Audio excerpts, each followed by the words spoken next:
Carpenter, and this is Tonita Branan, and we are here this morning to update you on the Growing in Grace Ministries here at St. James.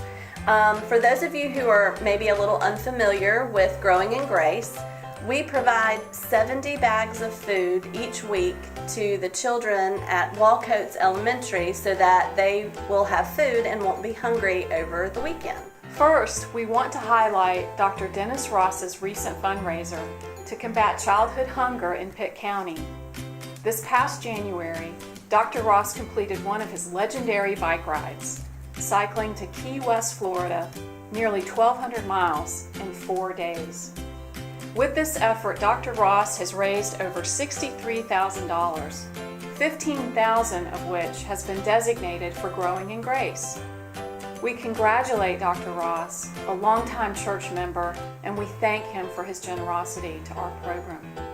The second thing that we would like to update you on this morning is actually a volunteer opportunity. We are looking for 3 or 4 people to make runs to the food bank. The food bank is one of the cheapest places where we can find food to give to our Growing in Grace friends at Walcoats. If this is a volunteer opportunity that you think that you could help with, please contact Tonita Branan or Susan Barrett. Our third item to share is something Molly and I are really excited about: recruiting teachers, aides, and tutors for Walcoats Elementary School. For years, leaders here at St. James have reached out to Walcoats and said, "Can we come inside and help you? What do your teachers and students need?"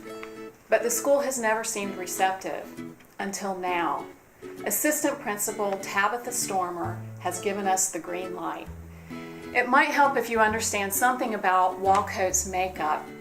This is a Title I school, which means that a certain percentage of students have been designated for reduced lunches and breakfasts. At Walcoats, the figure is 83%. Walcoats also has a high percentage of special needs students. 130 kids who are special needs attend Walcoats. Now, the staff and teachers at Walcoats are terrific. When you walk in the school, you can feel how well they want to do by their kids, and they're really grateful for any kind of support. So it's a pleasant place to be, but it also has a lot of need. With our recruitment efforts, Molly and I want to start small. We just need 5 to 6 volunteers to start this spring. Each volunteer would need to designate a particular time each week where they could work, preferably 1 to 2 hours. Let me stress that this is about relationship building. We want the teachers and students to feel that we support them and that they can trust us.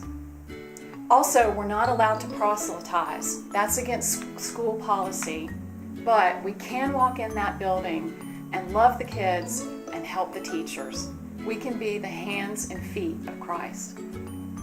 Eventually, all of the ways that we have talked to you today are going to fit under one umbrella, which is a movement of the United Methodist Church called Congregations for Children, or C4C for short. And one of our members here at St. James, Laura Joyner, has already agreed to help head this new committee. Laura is a member here, but she is also a physical therapist for Pitt County Schools, and Walcoats is one of the schools that she serves. If you feel led to help us out in any of the ways that we have talked to you today, please contact me, Tonita, or Laura Joyner, and we will hook you up and get you ready to go into Walcoats and be the hands and feet of Jesus. We wish you a meaningful Lenten season, and we hope that you will prayerfully consider these volunteer opportunities. Thank you. Thank you.